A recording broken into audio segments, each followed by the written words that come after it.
अवधपुरी में रघुकुल शिरोमणि दशरथ नाम के राजा हुए, जिनका नाम वेदों में विख्यात है।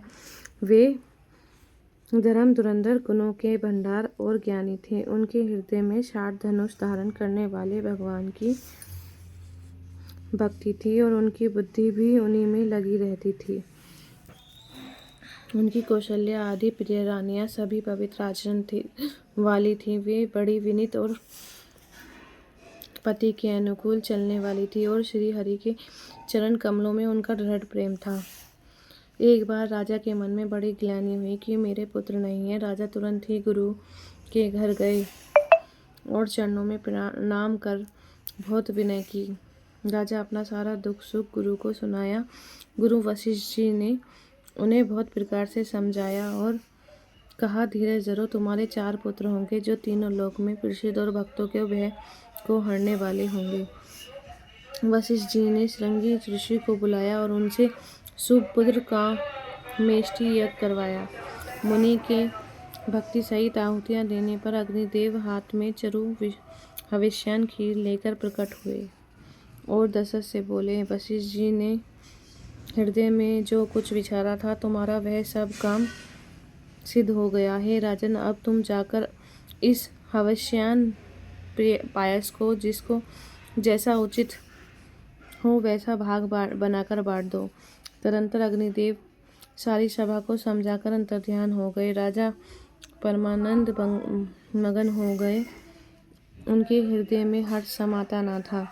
उसी समय राजा ने अपनी प्यारी पत्नियों को बुलाया। कौशल्या आदि सभी रानियां वहां चली आई। राजा ने पायस का आधा भाग कौशल्या को दिया और शेष आधे भाग के 2 भाग किए। वह उनमें से 1 भाग राजा ने कैकेयी को दिया। शेष जो बच रहा उसके भी फिर 2 भाग हुए और राजा ने उनको कौशल्या और कैकेयी के हाथ पर रखकर अर्थात उनकी अनुमति लेकर और इस प्रकार उनका मन प्रसन्न करके सुमित्रा को दिया। इस प्रकार सब स्त्रियां गर्भवती हुईं। वे हृदय में बहुत हर्षित हुईं। उन्हें बड़ा सुख मिला। जिस दिन से श्री हरि लीला से गर्भ में आए, सब लोगों में सुख और संपत्ति छा गई। शोभाशील और तेज की खान बनी हुई सब रानियां महल में सुशोभित हुई। इस प्रकार कुछ समय सुखपूर्वक बीता और वह अवसर आ गया जिसमें प्रभु को प्रकट होना था। योग, लगन, ग्रह, वार और तिथि सब अनुकूल हो गए। जड़ और चेतन सब हर्ष में भर गए, क्योंकि श्री राम का जन्म सुख का मूल है। पवित्र चैत्र का महीना था। 9वीं तिथि थी, शुक्ल पक्ष और भगवान का प्रिय अभिजीत मुहूर्त था। दोपहर का समय था। ना बहुत सर्दी थी न धूप गर्मी थी। वह पवित्र समय सब लोगों को शांति देने वाला था। शीतल, मंद और सुगंधित पवन बह रहा था। देवता हर्षित थे और संतों के मन में बड़ा चाव था। वन फूले हुए थे। पर्वतों के समूह मणियों से जगमगा रहे थे और सारी नदियां अमृत की धारा बहा रही थी। जब ब्रह्मा जी ने वह भगवान के प्रकट होने का अवसर जाना, तब उनके समेत सारे देवता विमान सजा सजाकर चले। निर्मल आकाश देवताओं के समूह से भर गया।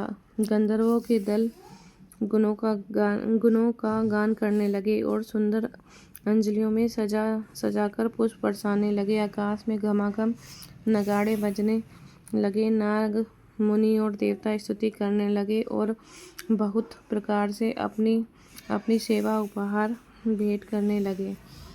देवताओं के समूह की विनती करके अपने अपने लोक में जा पहुँचे। समस्त लोगों को शांति देने वाले जगदाधार प्रभु प्रकट हुए। दीनों पर दया करने वाले कौशल्या जी के हितकारी कृपालु प्रभु प्रकट हुए। मुनियों के मन को हरने वाले उनके अद्भुत रूप का विचार करके उनके माता हर्ष से भर गई।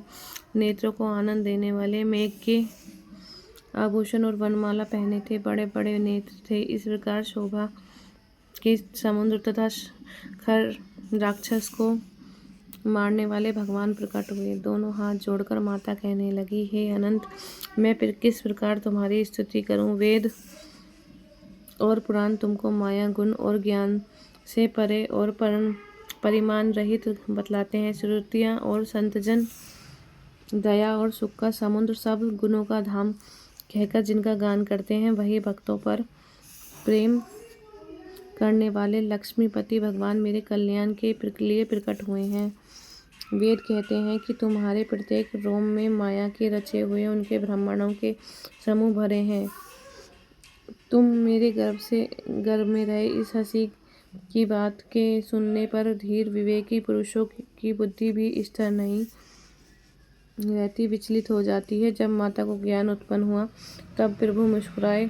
वे बहुत प्रकार की चरित्र करना चाहते थे, अतः उन्होंने पूर्व जन्म की सुंदर कथा माता को कहकर माता को समझाया, जिससे उन्हें पुत्र का प्रेम व्याप्त हो और भगवान के प्रति पुत्र भाव हो जाए।